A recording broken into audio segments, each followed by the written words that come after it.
Il y a dans la Bible ce qu'on pourrait appeler des versets toxiques, soit parce que le verset, une fois sorti de son contexte, va prendre un sens tout à fait différent du sens qu'il avait quand il était intégré à tout un ensemble de paroles, soit parce que le verset est un fruit d'une traduction qui fait problème. Il n'est pas facile de traduire exactement les choses d'une langue à l'autre. Il y a par exemple 52 mots différents dans la langue des Inuits pour dire tout ce que nous mettons sous le terme unique de neige. En Matthieu 5, 48, Jésus dit « Soyez parfaits comme votre Père céleste est parfait ». Ce verset peut être toxique parce que la perfection de Dieu est typiquement ce que nous ne pouvons pas atteindre. Dieu est tout-puissant et nous sommes très impuissants. Cette injonction à la perfection peut avoir un bon côté si elle stimule notre désir de sainteté pour que nous devenions progressivement des gens bien, comme on dit. Mais n'est-ce pas bizarre que Jésus, qui a bien pris la mesure de la précarité humaine, nous ordonne d'être parfaits?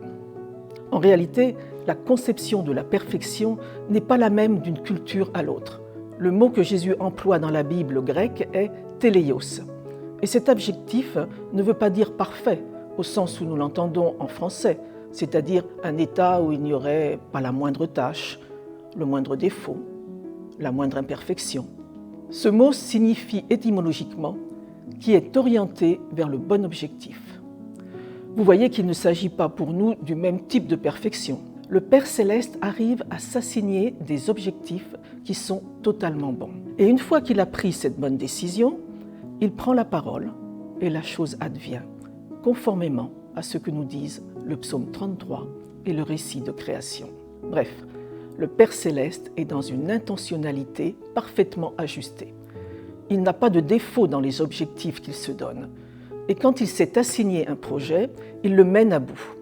Ce qui est une forme d'expression de la perfection, c'est vrai, mais très particulière. C'est comme cela que nous devons être, précis dans la fixation d'objectifs qui seront justes devant Dieu et fidèles dans leur mise en œuvre.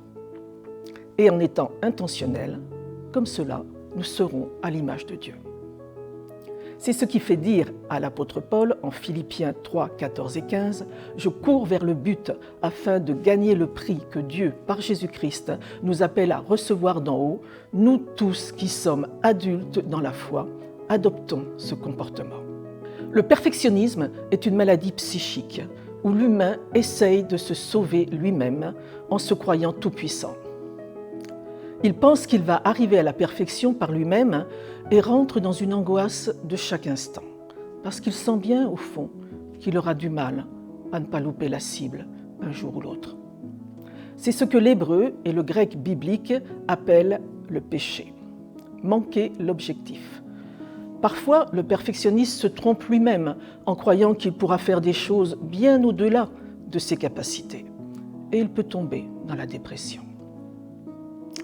Pour des personnes qui luttent avec le perfectionnisme, le verset de Matthieu 5, 48 est vraiment toxique s'il est livré sans les explications que je viens de vous donner.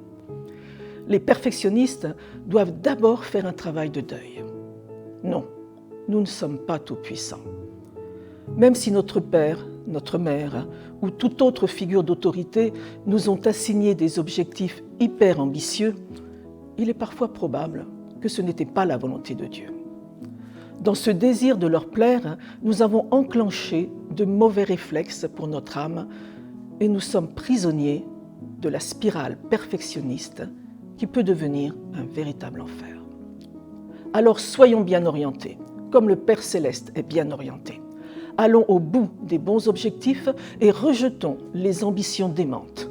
Soyons intentionnels en calant notre volonté sur la volonté de Dieu, car le Père Céleste est celui qui nous a créés et il sait que nous sommes fragiles, comme l'herbe qui sèche quand le vent chaud la balaye.